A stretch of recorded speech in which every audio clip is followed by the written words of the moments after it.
क्लोपात्रा सुंदरता और बुद्धि के लिए विख्यात थी। क्लोपात्रा वंश मिस्र के अंतिम शासक थी। वह बहुभाषी थी और टोलेमी 12 ओलट और क्लोपात्रा भी ट्रिफेन की बेटी थी। पिता की मृत्यु के बाद उसने सिंहासन 2 भाइयों के साथ मिला लिया। उसका जूलियस सीजर के साथ संबंध था और अंततः में उसने जूलियस सीजर के साथ शादी कर ली थी। क्लोपात्रा के भाई और सहशासक प्टोलेमी की मृत्यु के बाद वह अपने बेटे के लिए रीजेंट के रूप में राज्य करती रही।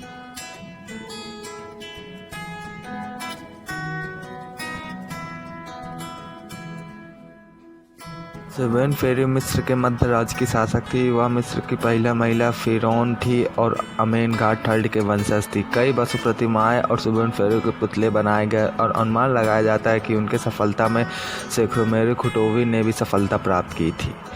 उसने महिला फेरों के साथ असहमत लोगों को खुश करने के लिए अपने नाम पर मर्दाना खिताब भी लगाए थे। दोस्तों,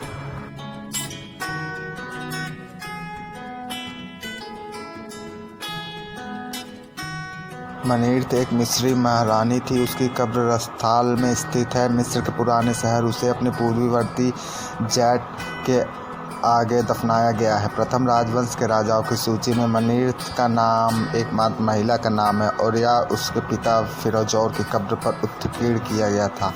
मिस्र ने अपने शासनकाल में प्रमुख राजनीतिक, सामाजिक और धार्मिक परिवर्तन किए। उस समय मानव बलि दी जाती थी और नौकर चाकर अपने शासकों की सेवा में जीवन न्यौछावर करते थे। रानी की मृत्यु के बाद सेवा देने के लिए करीब 120 नौकरों ने इस मानव बलि दी।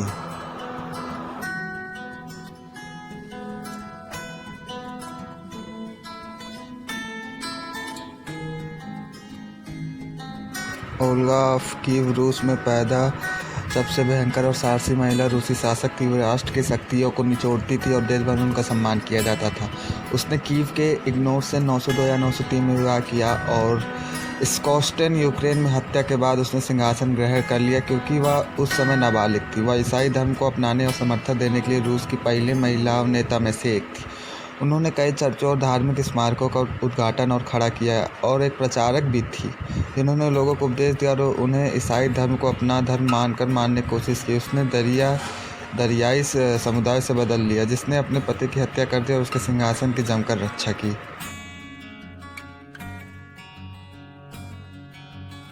Nor William X duke of Aquitaine की सबसे पुरानी बेटी थी। उसने फ्रांस के सम्राट लुई 7 से 1137 में और 1152 में इंग्लैंड की हेनरी II से विवाह किया। वह बहुत अच्छी महिला थी और लगभग 7 दशकों तक गद्दी पर बैठी रही। वह उस समय के महिला शासकों के लिए असाधारण सैन्य अभियानों में भाग न लेने में संकोच नहीं करती थी। उन्होंने कलाकारों, कवि और संगीतकारों को मंच प्रदान किया जो उनके शासनकाल में विकसित हुए। वह सुंदर, ईमानदार और एक महान नेता थी। वह अपने